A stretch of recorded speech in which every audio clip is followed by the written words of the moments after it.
Hello and welcome to Rocket Fuel, your daily update of everything that's happening in Rocket Pool, Ethereum and the crypto communities. My name is Wack. Today is September 22nd.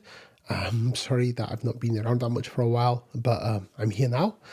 Anyway, today's episode is going to cover delays to Saturn 1. We're going to be talking about the unstaking queue and the dynamics around that. We're going to be talking about a date for Fusaka, and tokens incoming on a whole lot of them. So let's get started. 10, 9, ignition sequence start, 6. Okay, so we're going to start with some not good news, but here Langas shared this update a couple of days ago, saying, I wanted to share an update of where we stand with Saturn 1. He says, our code base is currently undergoing comprehensive security audits. Sigma Prime completed their reviews. Cantina completed their reviews as well. And BailSec is still ongoing. And it says the quality of the work has been exceptional. They found bugs. So what they're saying is that there's substantial code changes that need to happen. And this is more work, but then the upgrade will hopefully be better quality because of this. So it says we need extra time implementing the fixes and running additional testing. It says we've just launched DevNet 4 with Saturn 1 code, test changes made since DevNet 3, but we need a fifth one once BailSec completes their work. So the timeline impact, there's going to be a new date for Saturn 1, and this will be January 19th, 2026. So it's being pushed back by about 2.5 months, about 10 weeks, because it was due on October 29th. So basically all of November, all of December, and then half of January as well. So 11 weeks basically is being pushed back. And Langer says Saturn 1 represents our most substantial release since mainnet, and that this is since coming live on mainnet, and there's major new features across virtually every aspect of the Rocket Pool protocol, and that's the shame. So it says the positive news, however, is that Saturn 2 should be unaffected, as we can reallocate resources without affecting that timeline. So that is definitely a positive. I think the timeline as it currently stood was somewhere around the end of Q1 or in Q2. I don't want to put a firm date on that because we're still like in roadmap area, but somewhere around like April of 2026. And then it says we understand this delay is disappointing, but we believe prioritizing protocol security and stability is the right decision for the protocol. So if you have any questions or concerns, reach out to Langas. So yeah, this is disappointing, definitely disappointing. I think that this is people were hoping that Rocket Pool could, continue to start its growth again and get back to growing again, because the last, while, year, pretty much 2 years, however long back you want to look, pretty much has been Rocket Pool as a protocol getting smaller, not getting bigger. And what's happened here is that, that getting back onto track has taken a huge step back. And I think that, there's a little bit of members of the community are kind of downtrodden because of this, but in general, we understand that this is something that needs to happen. Obviously, you don't want to launch an update with bugs; that would be really, really bad. But the delays are understandable, but still something that people would have liked to have not seen happen. But sadly, that's the reality of the situation. So take part in the DevNets. And take part in the testing, and hopefully, we can find any other bugs that might come up and will be easy to fix, and then we can go full steam ahead on getting Saturn 1 out there. Okay, we had another update from Langas as well, saying that CowSwap now has been fully integrated into the Rocket Pool website. So if you go to stake.rocketpool.net, you will now see CowSwap there being the default venue for which you can get rETH. So here Langas says we've just rolled out some exciting updates to the rETH staking site to improve user experience and help support the rETH peg. So it says they've integrated the CowSwap support, and the staking site now displays both staking methods, protocol and CowSwap, and automatically recommends the best option based on current market conditions. When there's a discount available, it'll point you towards the secondary market. So that's a really nice update, because obviously there is a discount right now, and that is that's, a real shame. But that people can actually go and buy at discount now instead of minting it from the protocol and paying that extra fee. I think at the moment it's like 0.5%, which works out to be around 3 months or 4 months worth of staking rewards. So it's not insignificant, but yeah, that's a little update there about that. So that's pretty cool. Okay, next we had this community call update that took place on Friday the 19th at 3 a.m. UTC. So that was Thursday night. And this was with ETH Strategy about their digital asset treasury, how it's going to leverage our ETH. And then there was a pop as well. So this was a really great way to find out how ETH Strategy are wanting to use our ETH. And, this idea of our ETH being used in ETFs and ETH treasuries, I think is one of the exciting ways that Rocket Pool can get back on top. Now, we don't have an issue with node operators, really, especially with Saturn 2, because the bond requirement is going to come down so much. What we will need is massive amounts of our ETH inflows to kind of keep the protocol going. And it looks like that's what we'll be getting here, with ETFs, hopefully later, LST ETFs, but also with DATs saying that they want to, instead of like staking the ETH, whatever, they can get our ETH and use it in DeFi. So that was a nice little update there from ETH Strategy. Okay, Jasper has some ideas about using rETH and something that we're going to talk about later in the episode. He says you can use your rETH on Base, and there's different places you can use it in flat money. You can get some APY there. You can use it in Balancer and Pendle as well. And there's more strategies such as Moonwell, Contango, and you need to...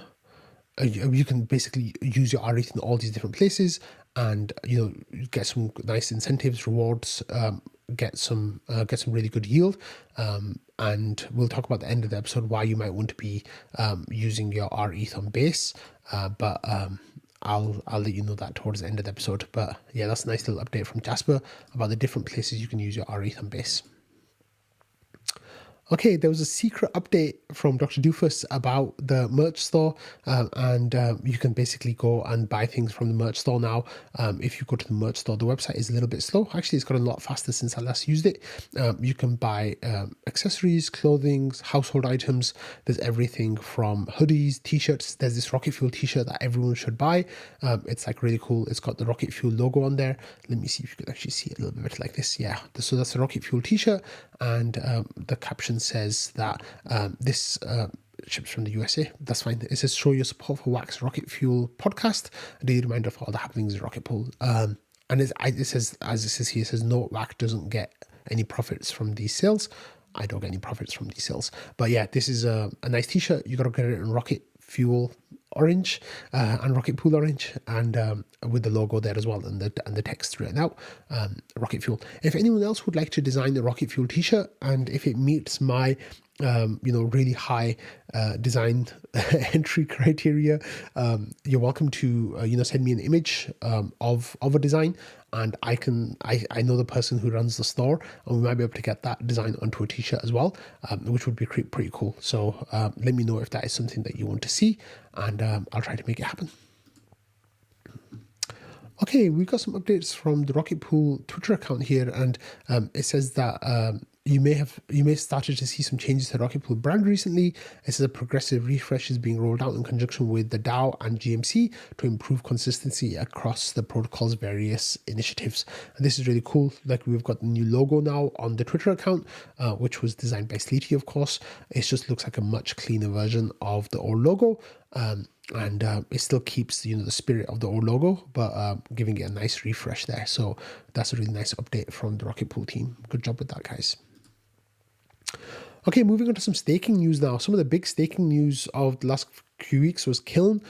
They had a compromise with Swissborg on Solana, and it looked like some of their keys were compromised. So they're taking the precautionary measure of unstaking all their ETH and then restaking it. This was, I think, hold on a second. Validator queue. Yeah, this you could see here on the Validator queue website that there was a huge spike on September 9th into September 11th, going from 616,000 ETH exiting all the way up to 2.65 million ETH exiting. So they basically put 2 million ETH into the exit queue, and the time needed to exit went up to around 40, nearly 50 days, which was just a huge amount of time to exit your validators. So that's the state right now. A whole lot of people had takes on this. There were some really bad takes as well about how this is, a bad thing for ETH and all that kind of stuff. But ETH Bros did a really good job of kind of defending that. And this was the information about the Swissborg attack that happened. Kiln then took the precautionary measure. He, Anthony Sassano, says getting ahead of it before the FUD festers, and he says the exit queue is going to jump a lot in the coming days because Kiln are exiting. He said they've got about 1.6 million ETH. I think it was closer to 2 million ETH. And he says this will presumably be restaked using new validator keys, e.g. it's not getting sold. Now, one thing that's really interesting here is if you have a look at the validator website, validator queue website, you'll see that the entry queue right now is around 5 days. However, I expect that number to get really big really quickly. It might go up to many months. And the reason for that is because obviously as these Kiln validators churn through, then they're going to start adding those back in. And the other thing is as well that we will see BMNR and ETHZilla, I believe, still aren't staking their ETH. So they might start staking their ETH any day now. And it looks like we might be getting ETF approval for staked ETH ETFs, approval from the SEC. So those would massively increase the entry queue as well. So it looks like there's a whole lot of staked ETH that's going to be coming online potentially in the next days or weeks.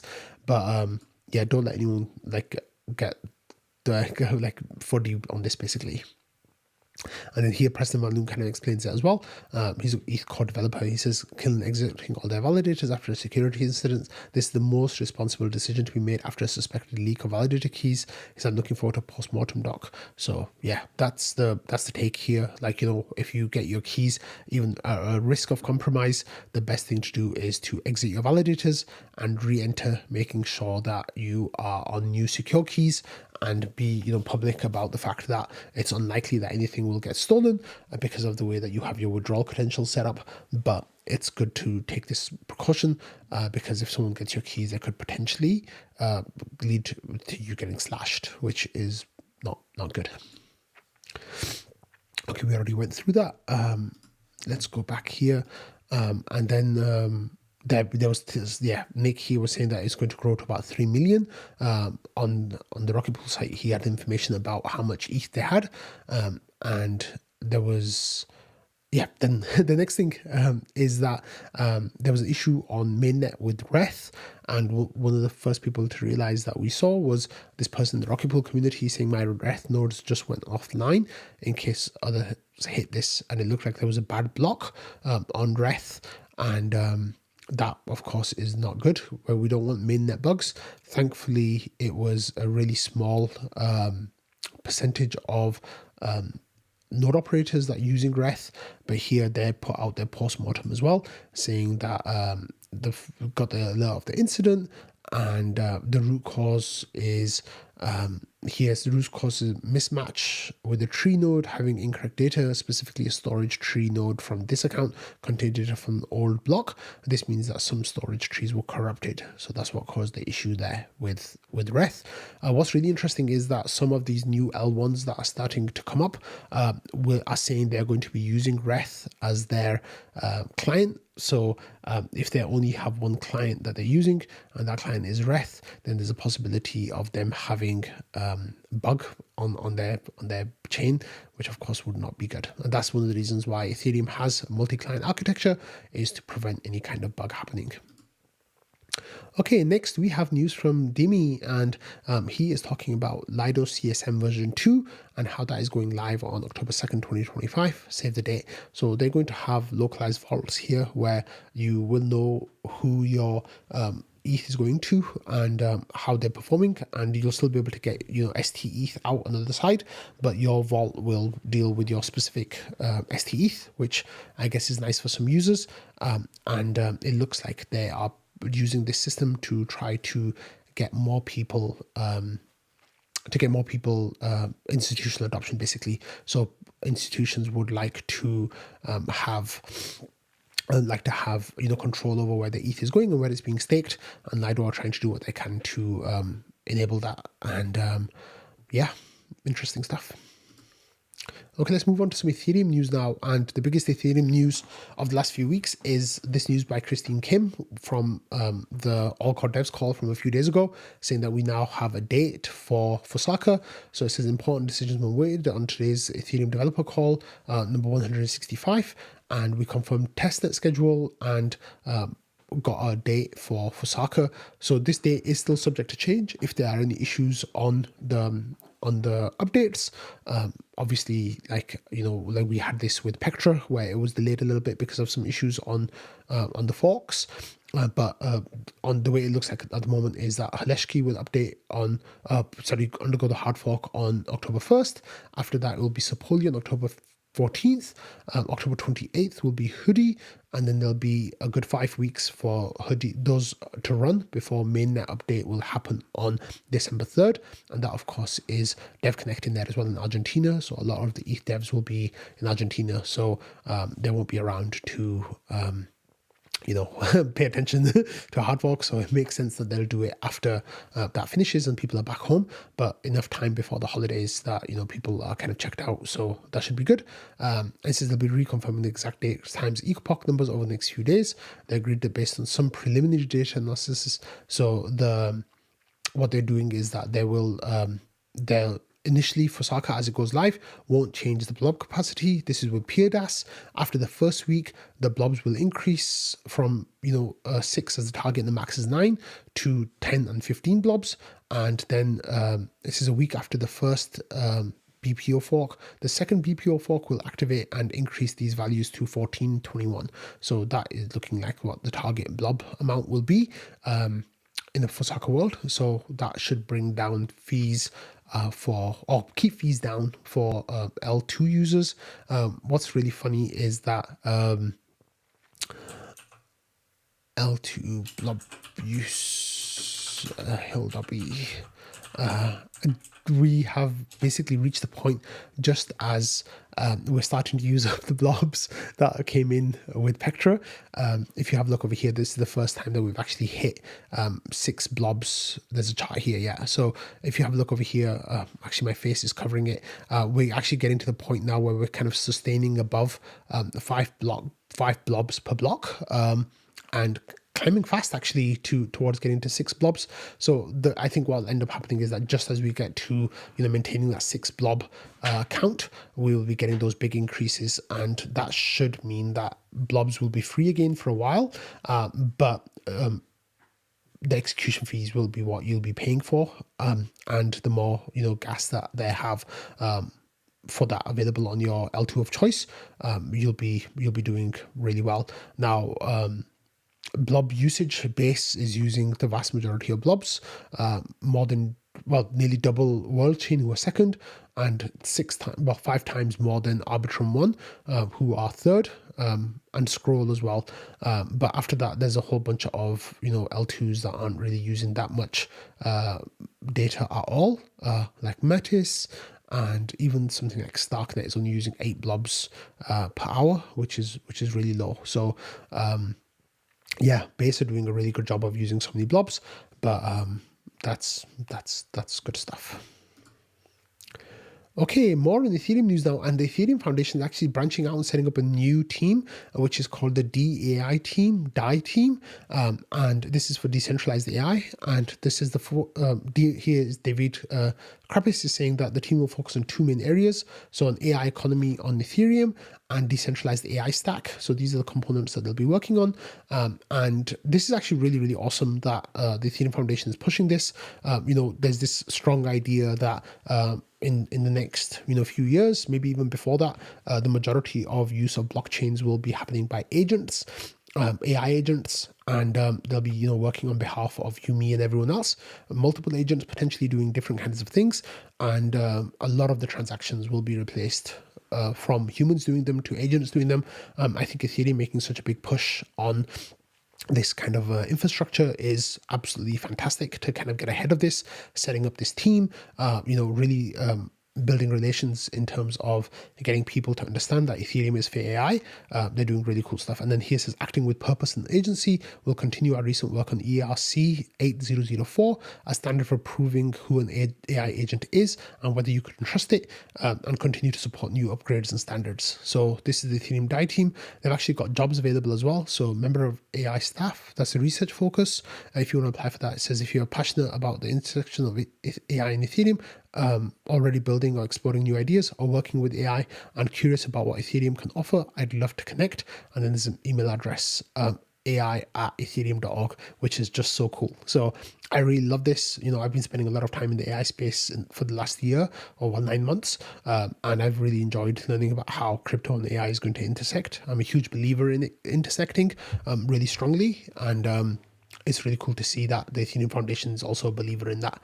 So with this ERC 8004, there's actually a huge progress being made on this. It's like the fastest I've ever seen any kind of new standard get adopted, really, and work on it being pushed. So Benji here says, spread the word. Tomorrow is a big day for Ethereum AI because 103 of the best builders in crypto and AI are convening for the first ever ERC 8004 call, and you can join too. It's open to everyone, not just developers. A lot of alpha to be had. So this will be taking place tomorrow, which is Tuesday, September 23rd, and at 3 o'clock UTC, which I think is 11 a.m. Eastern time.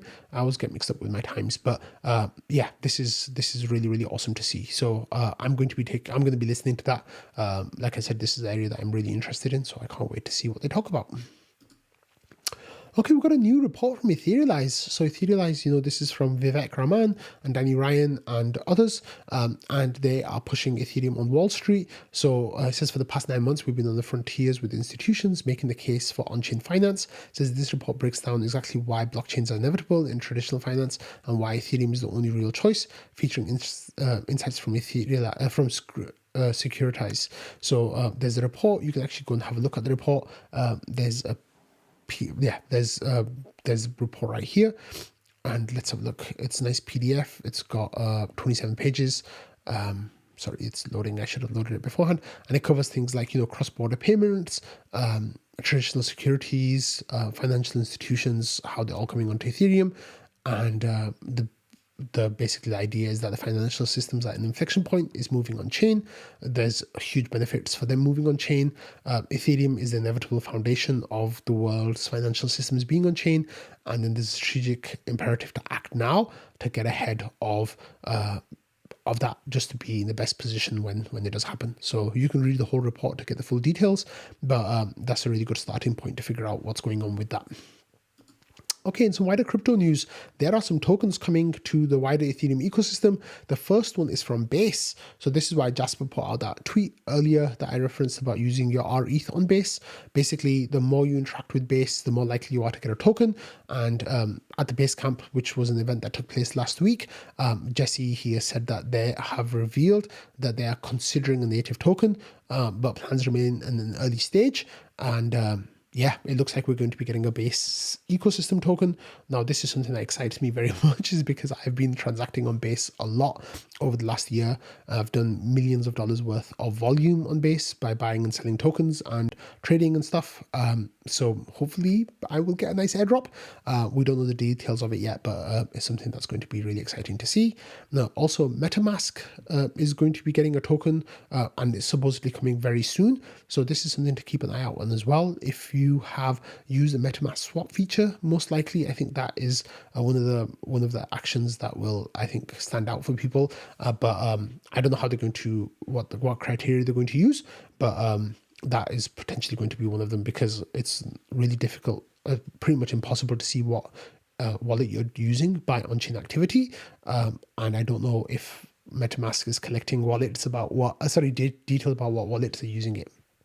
And then finally, I'm going to enter this episode by some drama in Bitcoin land. So Bitcoin Core was released a couple of weeks ago. This is version 29.1, and it looks like there's a lot of drama coming out of here with people who are running alternative versions called knots, and people saying that this is a virus and downloading a virus. And yeah, there's a whole lot of the friction here. There was this post by Max Kaiser actually. Let me see if I have it. Kaiser Bitcoin. Max Kaiser put out a post saying that if you let me see if I can find it. It's just a brilliant post, absolutely batshit insane. But he basically saying that if you are in favor of some of the changes of that are happening to Bitcoin, then you are basically a woke incel, like all sorts of weird like insults that people were sending out. And then there were other Bitcoin core developers who were saying, oh, I guess I realized only today that I'm one of these people. But yeah, there's a lot of drama brewing in Bitcoin land. It might be that there's going to be a hard fork at some point in the next few years. So in the next few, well, maybe in the next year or so. So definitely something to keep an eye on. And not that we expect a Bitcoin hard fork, but there's definitely trouble in Bitcoin land. But anyway, on that note, I'm going to end today's episode. So thank you all for watching, listening, and being part of the Rocket Fuel community. I hope you all have a lovely day ahead. I'm sorry that there haven't been too many episodes recently, but I am fixing that right now, and you'll see more of me every day going forwards. So yeah, thanks guys. Bye.